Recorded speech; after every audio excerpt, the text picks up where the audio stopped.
How are you doing? Today is Tuesday, November 24th, 2020, out here in this quarantine. I'm James Sims, and for this episode of The Elite, I'm going to take you through yesterday's Week 11 Monday Night Football matchup between the Rams and the Buccaneers.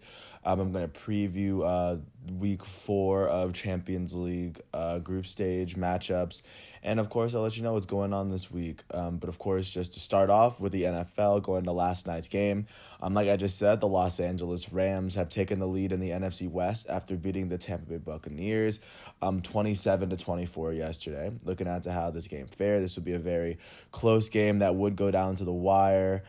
It would be a field goal from the Rams with 2.5 minutes left from Matt Gay that would end up winning the game for them as they came into the fourth quarter leading 24-17. Tampa Bay would tie it up, but it would be the Rams that would get the last laugh in the very end. For the Tampa Bay Buccaneers, their goated quarterback Tom Brady would complete 26 of his 48 passes, throwing for 216 yards, 2 touchdowns, and 2 picks. On the ground, their leading rusher was Ronald Jones II, who had 24 yards and 10 carries. Leonard Fournette was able to get a touchdown on the ground as he had 17 yards on 7 carries. Their leading receiver was elite wide receiver Antonio Brown, who had 57 yards on 8 receptions. It's first time leading the Buccaneers in receiving yards. Their elite wide receiver Mike Evans would finish with 49 yards on 15 carries and a touchdown. And their future Hall of Fame tight end Rob Gronkowski would finish with 25 yards on 2 receptions for the day. On the defensive side of the ball, Sean Murphy-Bunting would lead the team with 10 total tackles. He had 2 of them for loss. Levante David, Devin White, and Antoine Winfield Jr. would each finish with 9 tackles. No one on the team would log a sack for the day, but Jason Pierre-Paul would get an interception to go along with his 6 total tackles on the day. And then Jordan Whitehead would end up with an interception to go with his 7 tackles for the day. For the Los Angeles Rams, their starting quarterback Jared Goff would complete 39 of his 51 passes, throwing for 376 yards, 3 touchdowns, and 2 picks. On the ground, their leading rusher was Malcolm Brown, who had 20 yards and 3 carries. The team had 37 total rushing yards on 20 carries. No touchdowns on the ground. Through the air, their leading receiver was Cooper Kupp, who had 145 yards and 11 carries. Also, Robert Woods had 130 yards on 12 receptions and a touchdown for the Rams. Van Jefferson and Cam Akers were able to get receiving touchdowns as they only had 1 reception on the day. And looking at the defensive side of the ball, Troy Hill, John Johnson III, Michael Brockers, Micah Kiser, and their elite quarter, Jalen Ramsey, would each lead the team with 6 tackles each. The only sack of the day was to Samson Ebukam, and Jordan Fuller would finish with 2 interceptions on the day as he had a really, really good game. He also had 4 tackles to go with his 2 interceptions. Big game from him. And overall, we're finishing with this win. The Los Angeles Rams are now sitting on a 7-3 record as the Tampa Bay Buccaneers drop to 7-4. Right now, the Tampa Bay Buccaneers are a game and a half behind the 8-2 New Orleans Saints so far, and right now the Los Angeles Rams have the same record as the Seattle Seahawks, but as of right now, the Los Angeles Rams hold the best record right now they're sitting with the best record in that division. I'm looking at very quickly as to how the league is stacking up. Starting, of course, in the NFC this time, in the NFC West with the Los Angeles Rams. The Rams lead that division with a 7-3 record. The Seahawks in their division sitting at the second place with a 7-3 record as well. The Cardinals are third in the NFC West with a 6-4 record, and the San Francisco 49ers are sitting last in the NFC West. After winning the NFC just last year, they're now sitting with a 4-6 record. In the NFC South, the New Orleans Saints have the best record in that division. They're sitting at an 8-2 record after beating Atlanta. The Tampa Bay Buccaneers are second in that division with a 7-4 record after their loss to the Rams. The Carolina Panthers are now 4-7 on the season. Which is good enough for third this season. And the Atlanta Falcons are sitting last in the NFC South with a 3-7 record so far in the season. In the NFC North, the Green Bay Packers are now sitting with a 7-3 record. They have the best record in the entire NFL, in the entire NFC East after their loss to the Indianapolis Colts this weekend. In second place, you'll find the 5-5 Chicago Bears, sitting by their lonesome after the bye week. Following their loss to the Cowboys, the Vikings are now 4-6. They are sitting third in the NFC North and with the same record as them. And sitting in last, you'll find the 4-6 Detroit Lions, who are, as of this week, coming off of a 20-0 blowout against the Carolina Panthers. In the NFC East, the team that's leading that division are the 3-6-1 Philadelphia Eagles, who this current week are coming off of a 22-17 loss to the Cleveland Browns. Sitting in second place in the NFC East as of right now are the 3-7 New York Giants, who now hold a tiebreaker over the other two teams in that division. Right now, the Giants are coming off of a bye week because they didn't play this week. Sitting in third are the 3-7 Dallas Cowboys. So the Cowboys are coming off of a 31-28 win over the Vikings, like I just said, and with the same record in that division of the 3-7 Washington Football Team, who are right now sitting at the bottom of the division after beating the Bengals 20-9. So all three of those teams are tied, and they're all half a game behind the 3-6-1 Philadelphia Eagles. So they're all one game away from possibly taking the lead next week.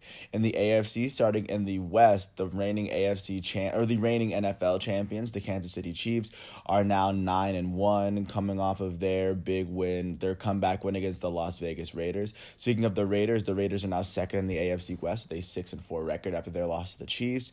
Sitting in third, the Denver Broncos are now 4-6 on the season, following their 20-13 win over the Miami Dolphins. And sitting in last in the division, you'll have the Los Angeles Chargers, who are now 3-7 after their 34-28 win against the New York Jets this past week. Every team except for the Raiders was able to win, but the Raiders still have a comfortable 2-game margin over the Denver Broncos for third spot, but they're 3 games behind the Chiefs. In the AFC South, the Indianapolis Colts and the Tennessee Titans are both 7-3, but as of right now, the Indianapolis Colts have the best record in that division following their overtime win against the Packers. Sitting in second place, the Tennessee Titans are sitting at 7-3, following their big win against the Baltimore Ravens. Sitting in third, you have the 3-7 Houston Texans, who are sitting by themselves. After beating the Patriots by 7 this week, they're sitting by themselves in third. And sitting in last place in the AFC South are the 1-9 Jacksonville Jaguars, who just came off of a 24-point loss to the team with the best record in the AFC, who are the Pittsburgh Steelers, sitting at 10-0, the only undefeated team in the NFL through 11 weeks. Like I said, they're 10-0, best record in the league, and coming off of their win against the Jaguars, they have 6 games left, and right now they're sitting at the very top of the NFL. Sitting in second place are the 7-3 Cleveland Browns, and the Browns are coming off of a 22-17 win against the Philadelphia Eagles. They're now a game ahead of the Baltimore Ravens, who won the division last year. The Ravens are now 6-4 following their 30-24 overtime loss to the Tennessee Titans. And then sitting in the bottom of that division, you'll find the 2-7-1 Cincinnati Bengals, led by Joe Burrow. And right now, the Bengals, following their 20-9 loss to Washington, they're now sitting at 2-7-1 at the bottom of that division. Last but not least, jumping out to the AFC East, the best team in that division are the Buffalo Bills, sitting at 7-3. As they are currently coming off of a bye week this week. Additionally, the 6-4 Miami Dolphins, and this time to at least tie the Buffalo Bills. They lost to the Denver Broncos 20-13. Right now, they're a game behind them at sitting at 6-4. And third in the AFC East, you'll find the 4-6 New England Patriots, who did end up losing this week to the Houston Texans by 7, and sitting at the bottom of that division with the worst record in the entire NFL. The New York Jets are 0-10 through 11 weeks. They still have yet to win a football game.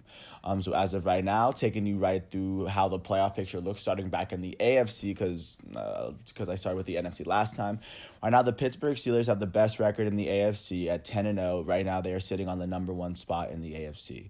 Sitting in second, you'll find the 9-1 Kansas City Chiefs, who once again are leading their division and sit with the second best record. So they're both the Steelers and the Chiefs would get home field advantage if the playoffs started today. And third, you'll find the 7-3 Buffalo Bills, who win the tiebreaker percentage in conference games over the Colts. So the Buffalo Bills are sitting third in the AFC, and sitting in fourth would be the Indianapolis Colts, who are winning the AFC South at 7-3, as they win the tiebreaker over Tennessee, because they played head-to-head. Sitting in fifth, you have the Tennessee Titans with the first wild card spot, who are also 7-3. They hold the tiebreaker over the sixth-ranked Cleveland Browns, but as of right now, they are sitting second in their division to the Indianapolis Colts as of right now, and sitting in the sixth spot with a 7-3 record, which is a game better than the first team out, which is the Las Vegas Raiders. You have the Cleveland Browns, who are 7-3 so far, with the second best record in the AFC North. The Las Vegas Raiders, the Baltimore Ravens, and the Miami Dolphins are each one game out. They are sitting at 6-4, but of course there are 6 games left for all these teams to play. So of course the Raiders, the Ravens, and the Dolphins are all looking to try to squeeze into those last 2 spots, if not the top 4 as well. In the NFC, the top team out, or the team with the best record in the NFC, the number 1 seed right now goes to the New Orleans Saints, who are now sitting at 8-2 with Drew Brees out and Taysom Hill taking over at the helm.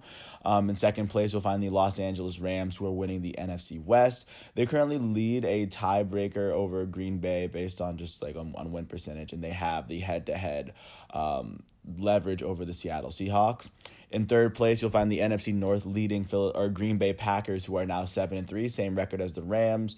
But of course, the Rams are doing better in the conference as of right now. So the Rams are just with the New Orleans Saints as of right now, hold on to that home field advantage spot.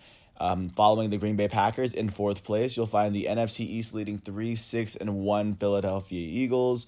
And of course, because they're doing half a game better than the Giants, the Washington football team, and the Dallas Cowboys. Sitting right behind them in the fifth spot in the NFC, you'll find the Seattle Seahawks, who have the first wild card spot after the Rams were able to get the win this week. And sitting right behind them in the sixth spot by half a game are the 7-4 Tampa Bay Buccaneers, who are second in the NFC South, and they still have yet to experience their bye week. And the first team out at 6-4 are the Arizona Cardinals, and the team behind them sitting at 5-5 are the Chicago Bears. So as of right now, that's what the NFC playoff picture is looking like. And of course, I'll get back to you following Week 13 and as another update just to show you how everything's going. But as of right now, that's the NFL. NFL Week 12 will officially start on Thursday because, of course, it is Thanksgiving on Thursday. At 12:30, it'll be a matchup between the Houston Texans and the Detroit Lions on CBS. The Washington football team takes on the Dallas Cowboys at 4:30 on Fox, and the Baltimore Ravens take on their division rivals, the 10-0 Pittsburgh Steelers, on NBC at 8:20.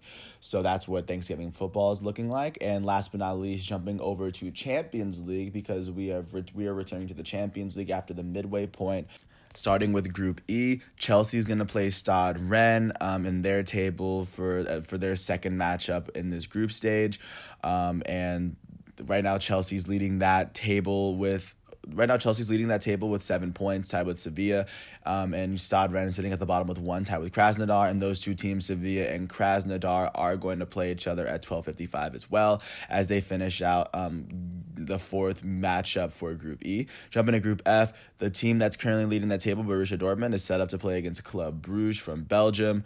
Of course, that's going to be at 3 o'clock. Borussia Dortmund sits with 6 points in that table. Club Brugge has 4 in third place in that table. The second place team, Lazio, is going to play the fourth place team, Zenit St. Petersburg, as well, as Lazio is sitting 1 point behind Borussia Dortmund in the table, and one big win and then a draw from Dortmund could see Lazio jump into the league. In Group G, the team that's currently leading that division, Barcelona, is set to take on Dynamo Kiev. As of course, by Barcelona winning the last 3 games, that means they beat Dynamo Kiev in their last matchup. This time it's going to be in Kiev. And second place team, Juventus, with 6 points in the table, is going to take on last place Ferencváros at 3 o'clock. Juventus has 6 points in the table, 3 points behind Barca. If Barca loses and Juventus takes the lead, it could give them a chance to overpass Barca in the table. In Group H, last but not least, the teams that are leading that division, start off with Manchester United. First off, is taking Istanbul Basaksehir.